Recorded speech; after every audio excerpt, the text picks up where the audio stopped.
Hi hello friends, good morning అండి. అందరు ఎలా ఉన్నారండి? బాగున్నారండి. ఈరోజు నేను ఒక టిఫిన్ చేశానండి.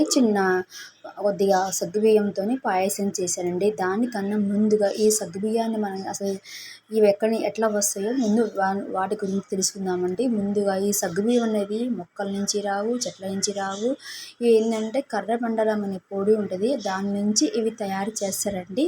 మెయిన్ ఏంటంటే దీని యొక్క ఉపయోగాలు ఏంటంటే ఇవి బాగా ఎవరైనా ఓపిక లేని వాళ్ళు, అంటే అసలుకి ఓపిక లేని వాళ్ళు, జ్వరం వచ్చిన వాళ్ళు కానీ తొందరగా రికవరీ కావాలంటే ఇలాంటి సగ్గుబియ్యాన్ని ఇవ్వటం వల్ల తొందరగా రికవర్ అవుతారండి. అవి ఏ విధంగా ఇవ్వాలంటే ఫస్ట్ వాటిని ఇట్లా పాయసం రూపంలో కానీ లేకపోతే పాలు పోసి కానీ ఈ విధంగా చేసి పిల్లలకు పెట్టచ్చు. పిల్లలకైనా పెద్దలకైనా పెట్టచ్చండి.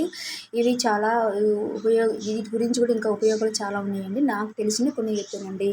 మెయిన్ ఏంటంటే ఇవి మనకి ఎవరికైనా సరే మోషన్స్ అయినప్పుడు ఎంత కూడా తగ్గకుండా ఉన్నప్పుడు ఈ సగ్గుబియ్యాన్ని వాటర్లో నానేసి హాఫ్ అన్ అవర్ వరకు నానేసిన తర్వాత వాటర్లో ఉడకబెట్టి తర్వాత పాలు పోసి కూడా ఈ ఉడకబెట్టి మంచిగా లిక్విడ్ రూపంలో తీసుకోవచ్చు, పాయసం అయ్యేంత వరకు తినచ్చండి. ఈ విధంగా తినడం వల్ల ఏంటంటే సగ్గుబియ్యం అనే ఉపయోగాలు మనకి చాలా ఉపయోగాలు ఉంటాయి.